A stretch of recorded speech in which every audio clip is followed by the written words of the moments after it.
میں یہ سوال پوچھنا چاہوں گا کہ کیا فارسی ادبیات اور انگلش جو ادبیات انگلش لٹریچر ہے اس کا کس حد تک اردو ادبیات کے اوپر اثر ہوا ہے؟ بات یہ ہے کہ ہمارا چونکہ یہ علاقہ خطہ جو ہے وہ ایک طویل عرصے تک جو ہے وہ نو آبادیاتی دور کا جو ہے اس میں شامل رہا، اور اسی لیے انگریزی ادبیات کے بہت زیادہ اثرات ہیں، اور ہماری بہت سی شعری اور ادبی اصناف پہ خاص طور پہ آپ دیکھیں جو ہماری جدید نظم ہے اس پہ جو ہے وہ انگریزی ادبیات کے بہت زیادہ اثرات ہیں، اردو افسانے پہ انگریزی ادبیات کے جو ہے وہ خاصے اثرات ہیں، اور دوسری اصناف پہ بھی اثرات پہنچے ہیں۔ لیکن میں سمجھتا ہوں کہ ایک طویل عرصے تک فارسی جو ہے وہ مغلیہ دربار کی جو ہے وہ زبان رہی، سرکاری زبان رہی، اور فارسی کے بھی بہت گہرے اثرات ہیں، اور ہمارا بہت بڑا علمی ذخیرہ جو ہے وہ فارسی میں ہے۔ اور چونکہ ہم اس خطے سے تعلق رکھتے ہیں تو میں سمجھتا ہوں کہ ہمارا چونکہ رسم الخط بھی عربی اور فارسی کے امتزاج سے ہے، تو اسی لیے ہماری تہذیب جو ہے، یہ ہماری تہذیبی زبان جو ہے اس پہ فارسی کا غلبہ جو ہے وہ زیادہ ہے۔ آج ہم اپنی غزل جو ہماری اردو شاعری کی سب سے مقبول صنف ہے اس پہ سب سے زیادہ اثرات جو ہیں وہ ایرانی ثقافت کے ہیں، ایرانی موسم ہے، ایرانی جو ہے وہ لفظیات ہے، اور بلکہ ہمارا جو قومی ترانہ ہے اس میں بھی جو ہے فارسیت کا غلبہ ہے۔ تو انگریزی نے ٹھیک ہے ہمیں ایک جدید طرز احساس سے روشناس کیا ہے، لیکن ہماری تہذیبی جو جڑیں ہیں وہ فارسی کے زیادہ قریب ہیں۔ اچھا، اس میں میں یہ پوچھنا چاہوں گا کہ اردو ادب کے اندر بھی مثلا نظم ہے، غزل ہے، ربائی ہے یا مسدس یا باقی جتنی بھی حیتیں ہیں ان کے اندر مختلف شعراء نے جو ہے وہ شاعری کی ہے، تو کیا اس کے لیے یہ ضروری آپ سمجھتے ہیں کہ جو غزل مثلا جس طرح ابھی آپ نے کہا کہ مقبول ہوئی ہے غزل بھی، کیا یہ حیت کی وجہ سے چیزیں منتقل ہوتی ہیں یا مقبول ہوتی ہیں، یا خود وہ جو چیز شاعر بیان کرنا چاہتا ہے چاہے وہ نظم کی شکل میں ہو، چاہے وہ مسدس کی شکل میں ہو یا غزل کی شکل میں ہو، وہ زیادہ اہمیت کی حامل ہے؟ میرا خیال ہے کہ حیت کی اہمیت تو اتنی ہے کہ وہ ایک سانچہ فراہم کرتی ہے اور ایک سٹرکچر جو ہے وہ دیتی ہے، ایک راستہ دیتی ہے، لیکن اصل چیز جو ہے وہ خیال ہے کہ آپ کا خیال کتنا قیمتی ہے، خیال کتنا خوبصورت ہے، خیال میں کتنی وسعت ہے، کتنی گہرائی ہے۔ تو آپ دیکھیں کہ آپ کا جو سوال ہے اس کو اگر ہم اقبال پہ منطبق کریں تو میں دیکھتا ہوں کہ اقبال کا اسلوب بہت پرشکو ہے، اور اقبال کے کلام میں فارسیت کا بہت زیادہ غلبہ ہے، اور اسی فارسیت کو انہوں نے اپنی شاعری میں جب پیش کیا تو ان کا چونکہ پیغام بہت عرفہ تھا، بہت اعلیٰ تھا، تو اسی لیے میں سمجھتا ہوں کہ فارسی کے اثرات جو ہیں وہ فارسی کا رنگ جو ہے، فارسی لفظیات جو ہیں وہ ان کے ہاں بہت زیادہ نمایاں ہے۔ اسی لیے ہمیں بعض اوقات ان کے اشعار کو سمجھنے کے لیے خاص طور پہ نئی نسل کو لغات کی ضرورت پڑتی ہے، فارسی اردو لغات کو دیکھنے کی ضرورت پڑتی ہے۔ تو میں سمجھتا ہوں کہ اصل چیز تو خیال ہے، اس کے لیے آپ ایک سانچہ جو ہے چاہے آپ ربائی میں پیش کریں، چاہے آپ نظم میں پیش کریں، چاہے آپ قطعے میں پیش کریں، تو خیال جو ہے وہ اہم ہے، اور خیال جو ہے وہ اگر عرفہ ہے، اعلیٰ ہے، تو اس کے لیے اسلوب خود بخود پرشکو جو ہے وہ بنتا چلا جاتا ہے۔ درست ہے۔ اچھا، اس میں اقبال کے حوالے سے اگر ہم بات آپ نے بھی شروع کی، اقبال کے حوالے سے چاہیں گے کہ اقبال چونکہ ایک آفاقی شاعر ہیں اور ان کی شاعری کے اندر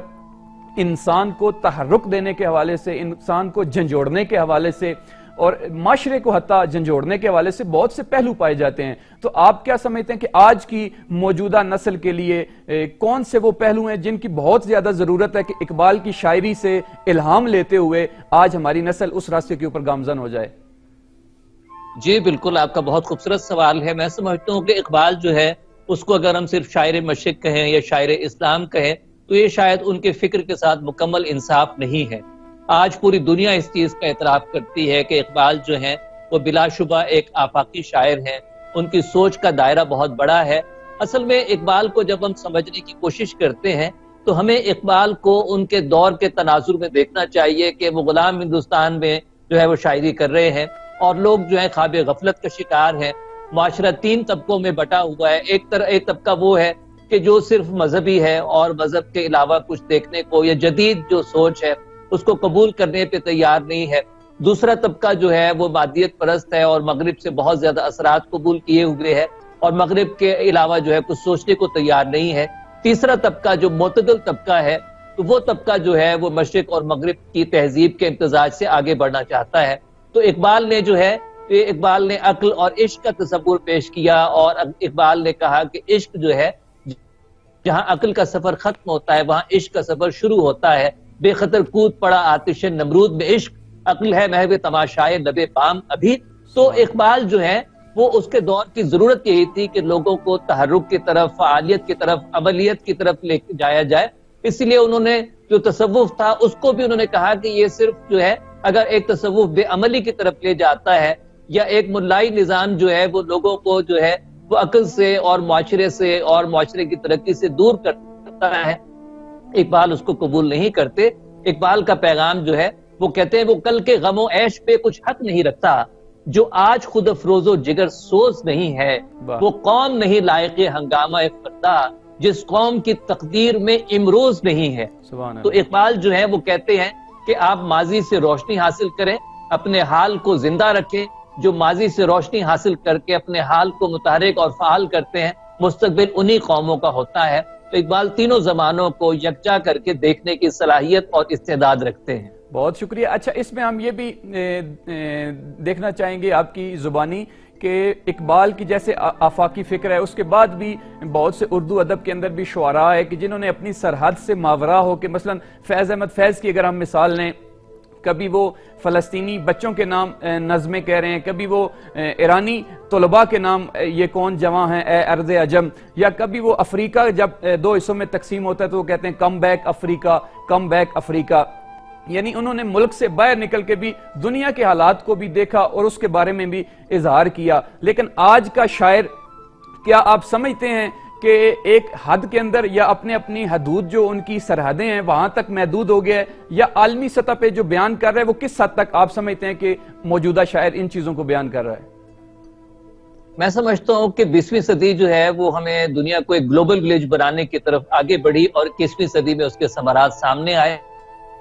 فیض احمد فیض نے جو ہے دیکھیں کہ انہوں نے لینن پرائز لیا اور انہوں نے جو ہے وہ دنیا بھر کے غریب اور مظلوم لوگوں کی جو ہے حمایت میں آواز بلند کی. ان کی یہ آواز، یہ پکار ہمیں احمد ندیم قاسمی کے ہاں بھی دکھائی دیتی ہے کہ وہ تصور انسان پیش کرتے ہیں اور استحصال زدہ انسان کے حوالے سے آواز بلند کرتے ہیں. یہی روشنی ہمیں احمد فراز کے ہاں دکھائی دیتی ہے. احمد فراز نے بھی جو ہے وہ مقامیت سے بالاتر ہو کے عالمی مسائل کی طرف جو ہے ہماری توجہ دلائی ہے. ہمارے معاصر شاعروں میں امجد اسلام امجد ایک بڑا اہم نام ہے. امجد اسلام امجد نے مظلوم فلسطینیوں کی بات کی، ایشیا کے غریب لوگوں کی بات کی، مظلوم لوگوں کی بات کی، ہجرت کی وجہ سے ستائے ہوئے لوگوں کی بات کی. تو اسی طرح بہت سے شاعر ہیں جنہوں نے اپنی فکر کا دائرہ جو ہے جب وسیع کیا تو اس میں جو ہے جب وہ ہندوستان کے یا پاکستان کے یا ساؤتھ ایشیا کے کسی غریب مظلوم شخص کی بات کرتے ہیں تو وہ افریقہ کے جو ہے وہ مظلوم لوگوں کی بھی بات کرتے ہیں، وہ فلسطین کے لوگوں کی بھی بات کر رہے ہیں، کشمیر کے لوگوں کی بھی بات کر رہے ہیں.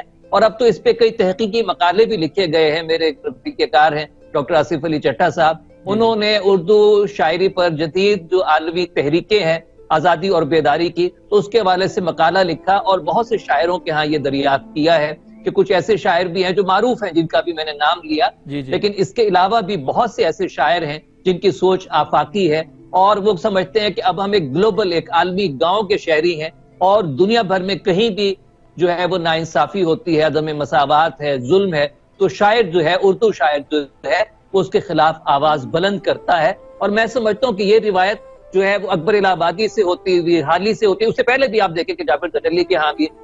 جو ہے، کچھ اور شعراء کے ہاں بھی ہے. تو یہ جدید دور میں سمجھتا ہوں کہ اقبال جو ہے وہ ایک پل ہے قدیم اور جدید اردو شاعری کے مابین.